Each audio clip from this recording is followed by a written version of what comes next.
বাজেটে বিচার বিভাগের জন্য অর্থ বরাদ্দ বাড়ানো হলেও তা পর্যাপ্ত নয় বলে জানিয়েছেন আইনজীবীরা।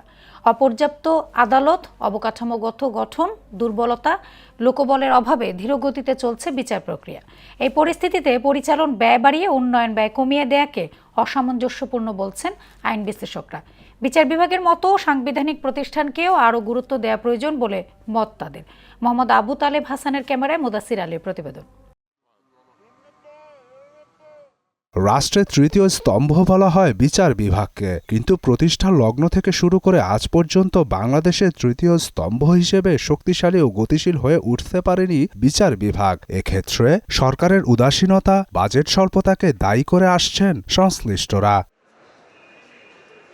বর্তমান নির্বাচিত সরকারও তাদের প্রথম বাজেটে বিচার বিভাগের জন্য খুব বেশি অর্থের বরাদ্দ রাখেনি, যদিও সংখ্যায় 2025-26 অর্থ বছরের তুলনায় তা বেশি। বরাদ্দ 2159 কোটি 74,36,000 থেকে বেড়ে দাঁড়িয়েছে 2188 কোটি টাকা। পরিচালন ব্যয় ও সুপ্রিম কোর্টের জন্য বরাদ্দকৃত অর্থ গতবারের চেয়ে বেশি হলেও উন্নয়ন ব্যয় কম রাখা হয়েছে।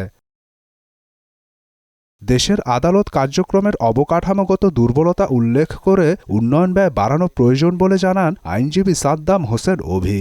বিচারিক কার্যক্রমে গতিশীল না আসলে অপরাধ বাড়ার শঙ্কার কথাও জানান তিনি।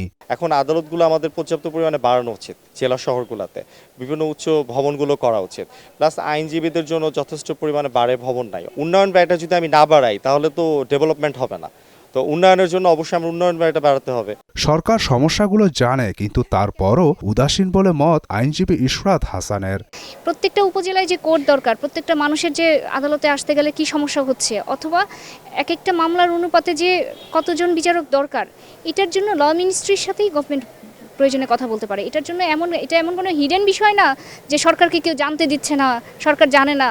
আইনের শাসন প্রতিষ্ঠা ও বিচার পাওয়ার বিষয়কে মৌলিক অধিকারের মধ্যে অন্তর্ভুক্ত করে বাজেট দ্বিগুণ করার তাগিদ ব্যারিস্টার মাহিন এম রহমানের। সাংবিধানিক অধিকার সেটা হলো আপনার ফুড, শেল্টার, এই জিনিসগুলোর সাথে আপনাকে আইনও যুক্ত করতেই হবে। এইসব যদি ইমপ্রুভ করতে হয় বাজেট মিনিমাম দ্বিগুণ করতে হবে।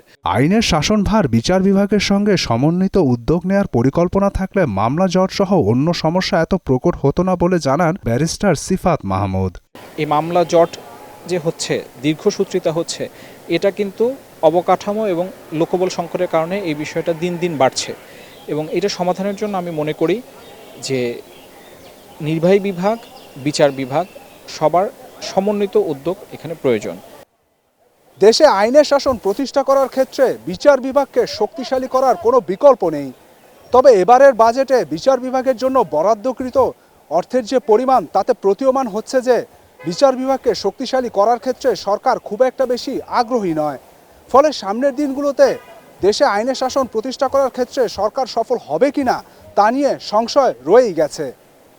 মুদাসির আলী, মোহনা সংবাদ, ঢাকা।